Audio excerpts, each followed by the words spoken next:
안녕하세요. 주변들의 조민근 변호사. 안녕하세요. 송재승 변호사입니다. 뉴스를 보다 보니까 이제 그 어떤 문재인 대통령에 대한 포스터를 이제 유포한 사람이 영등포 경찰서에서 조사를 받았고 그리고 이제 검찰청으로 송치가 됐다. 피의자가 1년도 넘게 조사를 받았고 그 과정에서 10회가 넘게 조사를 받았다.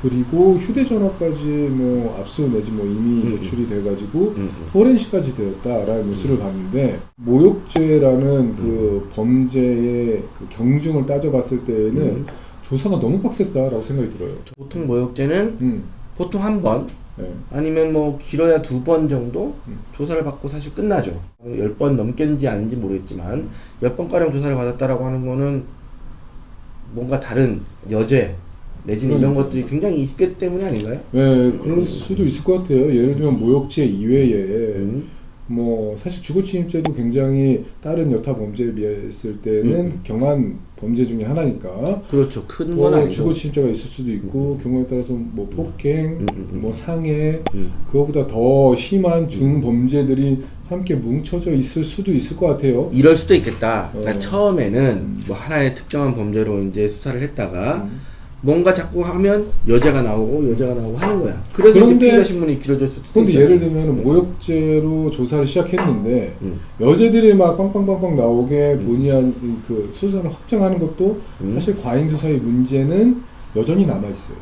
본인 입으로 나 이 범죄 저질렀어, 나 저 범죄 저질렀어 막 이렇게 자백하는 거 아닌 이상은. 맞아. 범죄의 단서나 이런 것들이 어디에서 발견됐고 적법하게 발견됐는지 아닌지 이런 것들은 저희가 다 모르기 때문에 사실은 하나하나 저희가 다 따져보기는 좀 어려운 것 같고, 제가 이제 뉴스를 보니까 청와대 관계자가 대통령이 대리인을 통해서 고소를 했다라는 내용에 담긴 기사가 있는 걸 봤는데 사실 그렇다고 치면 대통령, 현직 대통령으로서 처음으로 이제 일반 국민을 고소하는 케이스가 되는 게 아닌가 싶어요. 적법을 넘어서 이게 뭐 적절한 것인가 혹은 정당한 것인가 이런 판단을 한번 안 해볼 수는 없을 것 같아요. 한번 보고 판단을 해봐야 되지 않을까라는 생각이 들거든요. 요거예요.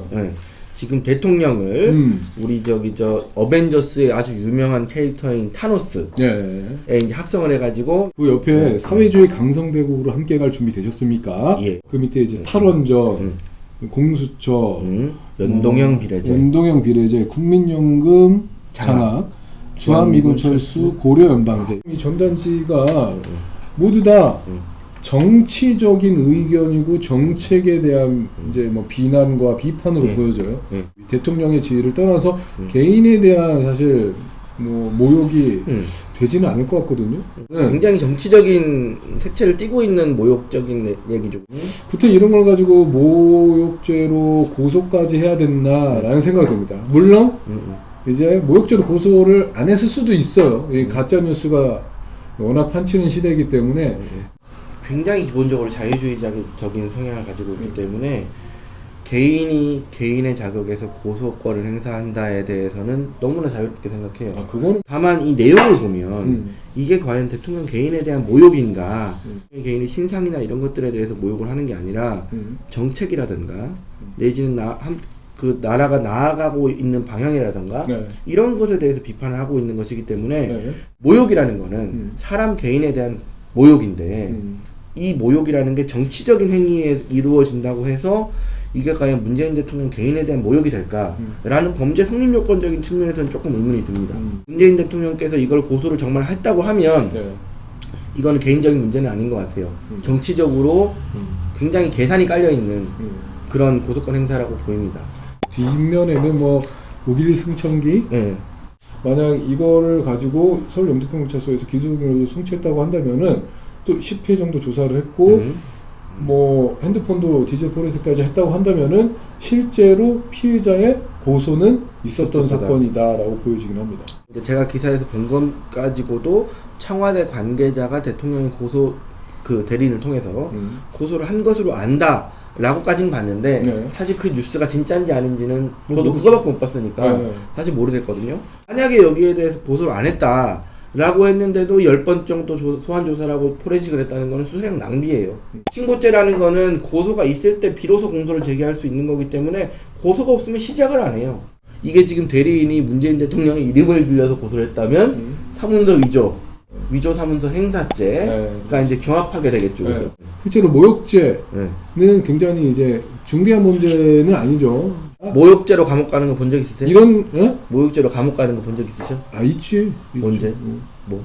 다른 범죄들이 아니 그런 거 말고 모욕죄 가지고 2회 이상 조사를 하긴 쉽지 않아요. 쉽지도 않아요. 이미 다 드러나 있어. 여기다. 그죠? 이게 사실 뻔히 보이는데 경우에 따라서 이럴 수는 있어요.